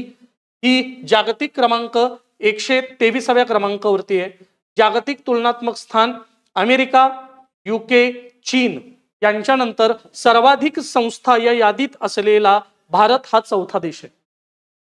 त्यामुळे अधिकाधिक संस्था या QS रँकिंग मध्ये येण्याचा जर आपण त्याची जी यादी बघितली तर अमेरिका नंबर 1, UK नंबर 2, चीन नंबर 3 आणि भारत चौथ्या स्थानावर आहे. वाढीचा कल G20 देशांमध्ये सर्वात वेगाने वाढणारी उच्च शिक्षण प्रणाली ही या QS अहवालाचं उद्दिष्ट दर्शवते. म्हणजे G20 देशांमध्ये शिक्षणाचा स्तर, जागतिक स्तर हा वाढत चाललेला आहे. लक्षात आलं. तर QS वर्ल्ड युनिव्हर्सिटी रँकिंग मध्ये IIT दिल्लीनं 123वा क्रमांक मिळवलेला आहे. पुढची बातमी आहे एका चित्रपटाची. भारतीय ॲनिमेशन चित्रपट देशी ऊन याला आंतरराष्ट्रीय ॲनिमेशन महोत्सवात मोठा सन्मान मिळालेला आहे. त्यामुळे देशी ऊन या चित्रपटाचे दिग्दर्शक कोण, त्या चित्रपटाचा फॉर्म काय हे विचारलं जाईल. तर हा चित्रपट आहे दिग्दर्शक सुरेश एरियट यांनी दिग्दर्शित केलेला. ओके. एक भारतीय ॲनिमेशन चित्रपट म्हणून या चित्रपटाकडे पाहिलं जातं. तर ही बातमी चर्चेत का आहे, तर फ्रान्समध्ये झालेल्या ॲनिसी इंटरनॅशनल ॲनिमेशन फेस्टिवल 2025 मध्ये बेस्ट कमिशनड फिल्म यासाठी ज्युरी पुरस्कार या चित्रपटाला मिळालेला आहे. त्यामुळे ही बातमी सध्या चर्चेत आहे. ओके. नाव लक्षात ठेवा चित्रपटाचं देशी ऊन. दिग्दर्शक लक्षात ठेवा सुरेश एरियट. चित्रपटाचं स्वरूप आहे ॲनिमेशन चित्रपट आहे आणि या चित्रपटाला फ्रान्समध्ये झालेल्या ॲनिसी इंटरनॅशनल ॲनिमेशन फेस्टिवल यामध्ये बेस्ट कमिशनड फिल्म यासाठी ज्युरी पुरस्कार मिळालेला आहे. देशी ऊन या चित्रपटाबद्दल एक महत्वाची माहिती सुद्धा इथं दिली आहे. देशी ऊन म्हणजे स्थानिक मूलनिवासी लोकांचे लोकरीचे वस्त्र साहित्य. तर या चित्रपटामध्ये भारतातली जी पारंपरिक वस्त्रकला आहे, त्यानंतर या वस्त्रकलेवर आधारित ग्रामजीवन, लोकांचं कौशल्य, त्यांची जगण्याची पद्धत, तर या सगळ्या गोष्टी या चित्रपटांमध्ये आहेत. अधिक डिटेल वाचायचं असेल तर मी तुम्हाला मगाशीच रेफर केलंय की आमच्या टेलिग्राम चॅनलला जॉईन करा आणि या न्यूज सविस्तर वाचू शकता तुम्ही. आपण फक्त परीक्षाभिमुख मुद्दे पाहत आहोत. त्यानंतर पंतप्रधान नरेंद्र मोदीजी यांचा क्रोएशियाचा ऐतिहासिक दौरा. पंतप्रधान नरेंद्र मोदी क्रोएशियाचा दौरा करणार आहेत आणि जर हा दौरा येणाऱ्या काळात होणारच आहे कारण तो जाहीर झालाय, तर या दौऱ्यामध्ये भारताकडून भेट देणारे पहिले पंतप्रधान म्हणून नरेंद्र मोदी यांचा गौरव आहे. कारण क्रोएशियाला आतापर्यंत एकही पंतप्रधानांनी भेट दिलेली नाही. तर ते पहिले भारतीय पंतप्रधान ठरणार आहेत. लक्षात आलं? त्यामुळं जेव्हा हा दौरा होईल तेव्हा या दौऱ्यावर आपण डिटेलमध्ये बोलूयात. सध्या तरी क्रोएशियाचा एक दौरा होणार आहे आणि हा दौरा ऐतिहासिक यासाठी आहे की स्वतंत्र भारताचे पहिले पंतप्रधान असणार आहेत नरेंद्र मोदीजी, जे अशा पद्धतीनं क्रोएशियाचा ऐतिहासिक दौरा करणार आहेत. त्यानंतर पुन्हा येऊयात एक नौदलाच्या बातमीकडे. INS तेग, भारतातील नौदलाचे स्टेल्थ फ्रिगेट INS तेग हे सध्या दक्षिण पश्चिम हिंद महासागर क्षेत्रात कार्य मोहिमेवर असून 19 ते 22 जून 2025 या कालावधीत मॉरिशसच्या पोर्ट लुईस बंदराला भेट देणार आहे. ही भेट भारताच्या सागरी सुरक्षेतील सहकार्य वाढवण्याच्या प्रयत्नांचा भाग असून मैत्रीपूर्ण देशासोबत नियमाधारित सागरी व्यवस्थेला प्रोत्साहन देण्याच्या उद्दिष्टांशी संबंधित आहे. भारतीय नौदलाचं फ्रिगेट INS तेग वेगवेगळ्या मित्र देशांच्या भेटीला हे निघालंय. वेगवेगळ्या देशांमध्ये जाऊन तिथल्या नौदल अधिकाऱ्यांशी चर्चा करून आयात निर्यात पातळीवर वैचारिक देवाणघेवाण किंवा तंत्रज्ञानाचं देवाणघेवाण करण्यासाठी सध्या INS तेग ही जागतिक भ्रमंती करत आहे आणि भ्रमंती करत करत ती सध्या कुठे आहे? मॉरिशस या ठिकाणी आहे. त्यामुळे ही बातमी अशा पद्धतीनं समोर आली आहे. तर INS तेग बद्दल इथं माहिती दिलेली आहे. तर एकूण वजन सुमारे 3970 टन, लांबी 125 मीटर, कमाल वेग हा सुमारे 56 किलोमीटर पर तास, पण समुद्रातला वेग नॉट्स मध्ये मोजतात त्यामुळे 30 नॉट्स. त्यानंतर 4500 नॉटिकल मैल संचलन श्रेणी त्याची रेंज आहे. शस्त्रास्त्र ब्राह्मोस क्षेपणास्त्र जे जवळजवळ 290 किलोमीटर पर्यंत ज्याची मारक क्षमता आहे, असे शस्त्रास्त्र त्या जहाजामध्ये वाहून नेले जाऊ शकतात कारण ती युद्ध नौका आहे. हेलिकॉप्टर क्षमता आहे. पाणबुडी विरोधी किंवा हवाई पूर्व सूचना हेलिकॉप्टर चालवण्याची क्षमता सुद्धा आहे. याचं स्टेल्थ वैशिष्ट्य कमी रडार, उष्णतेचे ध्वनी आणि चुंबकीय संकेत ती देऊ शकते. त्यामुळे युद्धासाठी म्हणून सुद्धा ही महत्वाची आहे. पण सध्या चर्चेत यासाठी आहे की ती जगभ्रमंती करते आहे म्हणा किंवा आपल्या मित्र देशांना जाऊन भेटते आहे आणि सध्या ती मॉरिशस या ठिकाणी आहे. नाव लक्षात ठेवूयात INS तेग. त्यानंतर न्यायमूर्ती यशवंत वर्मा यांच्या विरुद्ध पदावरून हटवण्याच्या कारवाईची शिफारस करण्यात आली आहे. न्यायमूर्ती यशवंत वर्मा जे दिल्ली उच्च न्यायालयाचे माजी न्यायमूर्ती होते आणि त्यांच्या घरामध्ये रोख रक्कम सापडलेली आहे जी बेकायदेशीर आहे आणि जर एखाद्या न्यायाधीशांच्या विरोधामध्ये कारवाई करायची असेल तर आधी त्रिस्तरीय चौकशी समिती सुप्रीम कोर्टाकडून बसवली जाते. तर त्या समितीने आपला निष्कर्ष दिलाय आणि त्या समितीचं म्हणणं आहे की यांच्यावरचे जे आरोप जे आहेत ते आरोप योग्य आहेत. त्यामुळे पुढील जी महाभियोगाची कारवाई होईल त्या कारवाईला हिरवा कंदील या समितीने दिलाय. त्यामुळे पदावरून हटवण्याच्या कारवाईची शिफारस या 3 सदस्यीय चौकशी समितीनं दिलेली आहे. पहा ही बातमी. दिल्ली उच्च न्यायालयाचे माजी न्यायमूर्ती यशवंत वर्मा यांच्या निवासस्थानी रोख रकमेचा साठा सापडल्यामुळे 3 सदस्यीय न्यायिक चौकशी समितीने त्यांच्या विरुद्ध पदावरून हटवण्याची प्रक्रिया सुरू करण्याची शिफारस केली. त्रिस्तरीय चौकशी समितीचा निष्कर्ष भारतीय राज्यघटनेच्या कलम 217 आणि कलम 124(4) अंतर्गत गंभीर गैरवर्तन झाल्याचे पुरावे आढळले. या आधारावर न्यायमूर्ती वर्मा यांच्या विरुद्ध घटनेनुसार पुढील कारवाईसाठी पर्याप्त कारणे असल्याचे समितीने नमूद केले. घटनेचा तपशील. नवी दिल्लीतील त्यांच्या निवासस्थानी असलेल्या साठवणूक खोलीतून जळालेल्या रोख रकमेचा मोठा साठा सापडला. चौकशीत असेही निष्पन्न झाले की त्यांच्या घरगुती कर्मचाऱ्यांपैकी 2 या जळालेल्या नोटा हलवण्यात सहभागी होते. न्यायमूर्ती वर्मा यांनी या घटनेमागे स्वतः विरोधात कट रचल्याचा दावा केला होता, मात्र समितीने तो अपुरा व निराधार असल्याचे स्पष्ट केले. चौकशी समितीबाबत माहिती. ही समिती न्यायमूर्ती वर्मा यांच्यावरील आरोपांची सखोल चौकशी करून त्यांना पदावरून हटवण्याची गरज आहे का हे तपासण्यासाठी स्थापन करण्यात आली होती. परीक्षेला हेही विचारलं जाईल की या समितीत किती न्यायमूर्ती होते आणि ते कोणते. अर्थात त्रिसदस्यीय असल्यामुळे 3 न्यायमूर्ती आहेत. पहिले आहेत न्यायमूर्ती शील नागू जे सध्या पंजाब व हरियाणा हायकोर्टाचे न्यायाधीश आहेत. त्यानंतर आहेत न्यायमूर्ती GS संदवालिया जे सध्या हिमाचल प्रदेश उच्च न्यायालयाचे मुख्य न्यायाधीश आहेत. आणि त्यानंतर न्यायमूर्ती अनु शिवरामन जे कर्नाटक उच्च न्यायालयाचे सध्या मुख्य न्यायाधीश आहेत. तर या तिघांनी आपला अहवाल दिलाय आणि त्या अहवालानुसार पुढील कारवाईची शिफारस त्यांनी केलेली आहे. समितीचा निष्कर्ष. न्यायमूर्ती वर्मा यांच्यावरील आरोप विश्वसनीय व गंभीर आहेत. त्यामुळे घटनात्मक प्रक्रियेनुसार पुढील कारवाई आवश्यक असल्याचे समितीने स्पष्टपणे म्हटलेले आहे। त्यामुळे ही बातमी पुन्हा आपल्या पुढच्या आठवड्यात किंवा पुढे जेव्हा जेव्हा हा डिसिजन येईल तेव्हा चर्चेत राहील। नाव लक्षात ठेवा, यशवंत वर्मा, दिल्ली उच्च न्यायालयाचे माजी न्यायाधीश। आता येणाऱ्या काळामध्ये यांच्या विरोधात महाभियोग प्रक्रिया चालू होईल। पुढे जागतिक निर्वासित दिन। दरवर्षी 20 जून जागतिक निर्वासित दिन म्हणून संपूर्ण जगभरात साजरा केला जातो। 21 जूनच्या बरोबर आधीचा दिवस, त्यामुळे ही तारीख लक्षात राहायला सोपी जाईल। 20 जून संयुक्त राष्ट्रांच्या वतीने घोषित करण्यात आलेला आहे। 2025 ची संकल्पना परीक्षेला विचारली जाईल। निर्वासितांप्रती ऐक्य भावना, जे निर्वासित आहेत, जे स्थलांतरित आहेत, त्यांच्या प्रती ऐक्य भावना ही संकल्पना घेऊन 20 जून रोजी जागतिक निर्वासित दिन जगभरामध्ये साजरा करण्यात आला। जागतिक निर्वासित दिन म्हणजे काय? दरवर्षी 20 जून रोजी साजरा होणारा एक आंतरराष्ट्रीय दिन जो 2000 मध्ये संयुक्त राष्ट्र महासंघटनेने जाहीर केला। पहिल्यांदा 2001 मध्ये साजरा झाला, ज्याचा उद्देश आहे निर्वासितांच्या धैर्य, संघर्ष आणि जिद्दीला सलाम करणे, जागतिक जबाबदारी वाटून घेण्याची भावना निर्माण करणे, निर्वासितांच्या हक्कांबद्दल जागरूकता वाढवणे आणि त्यांच्या गरजांकडे लक्ष देणे। जे निर्वासित आहेत, जे स्थलांतरित आहेत, त्यांच्यासाठी जागतिक निर्वासित दिन 20 जून। संकल्पना आणि थीम निर्वासितांप्रती ऐक्य भावना।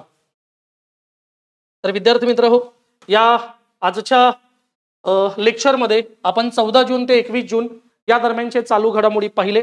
योगा कनेक्ट 2025 सुरुची फोगाटने शूटिंग वर्ल्ड कप मध्ये सुवर्ण पदकांची केलेली हॅट्रिक, त्यानंतर DAJJUA या अभियानाअंतर्गत 324 वनहक्क कायदा कक्षांची स्थापना। यामुळे वनहक्क कायदा या कायद्याच्या अंमलबजावणीमध्ये केंद्र राज्य एकत्रित सहभागी होणार आहेत। त्यानंतर इस्रायल इराण संघर्ष, भारतावरती त्याचा प्रतिकूल परिणाम होणार, कारण 8% तेलाचे दर वाढलेले आहेत। जेंडर गॅप भरून काढणे, भारतीय लिंग समानतेची कमतरता, कारण 131 रँक आहे आपली, त्यामध्ये राजकीय प्रतिनिधित्व महिलांचं कमी आहे भारतामध्ये। त्यानंतर व्हिएतनाम हा सहभागी देश म्हणून 10वा देश हा आपल्या ब्रिक्स मध्ये सामील झालेला आहे। संयुक्त राष्ट्रांनी 4 डिसेंबर हा एकतर्फी सक्तीच्या उपाययोजनांविरोधातील आंतरराष्ट्रीय दिवस म्हणून जाहीर केलाय। आपण उदाहरण पाहिलं अमेरिकेचं, हरियाणातील मानेसर मध्ये भारतातील सर्वात मोठ्या गतिशक्ती मालवाहतूक टर्मिनलचं उद्घाटन केलंय। गतिशक्ती मालवाहतूक करणारा राज्य पंजाब, हरियाणा, ठिकाण मानेसर।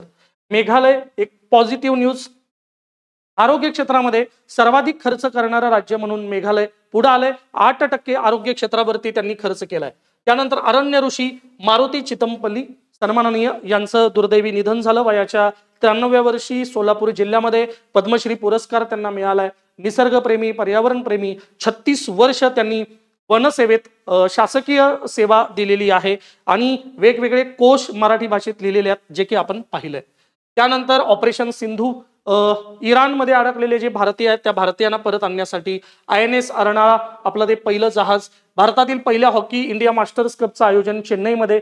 ज्येष्ठ खेळाडूंमध्ये खेळाप्रती, क्रीडेप्रती सहभाग वाढावा यासाठी राष्ट्रीय महामार्गांवर सुलभ प्रवासासाठी फास्टॅग अंतर्गत वार्षिक पास 3,000 रुपयांचे उपलब्ध करून दिले जाणार आहेत, जिथे तुम्ही वर्षभर प्रवास करू शकता किंवा तुम्ही 200 ट्रिप्स करू शकता, अशा पद्धतीचं नितीन गडकरी यांनी जाहीर केलंय।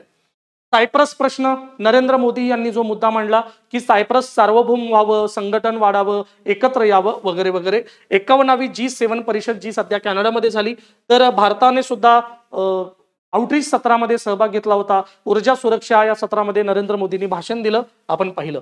त्यानंतर बॉन हवामान बदल परिषद, बॉन परिषद ही COP या परिषदेच्या निमित्तानं मध्य वर्षाच्या बरोबर मधोमध ही भरवली जाते।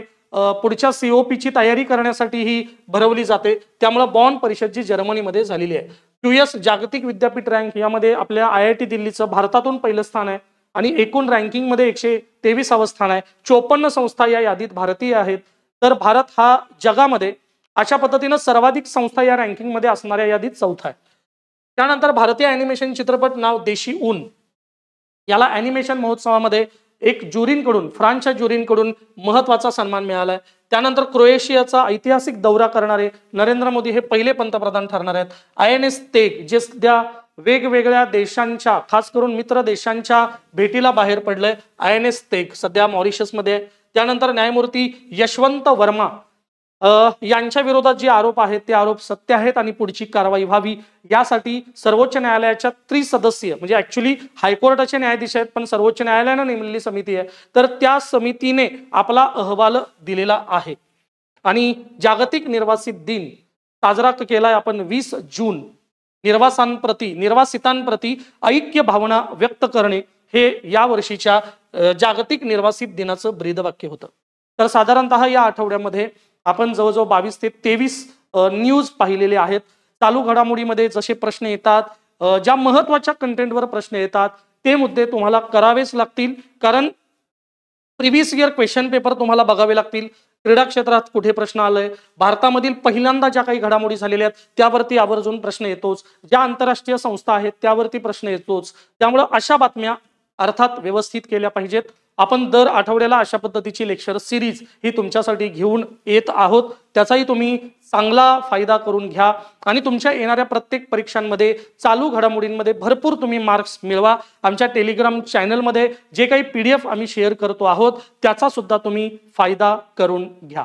ठीक आहे, तर आजच्या या लेक्चर सिरीजमध्ये आपण इथेच थांबूयात. तुमच्या काही सूचना असतील तर त्या सूचना तुम्ही कमेंट करून कळवू शकता.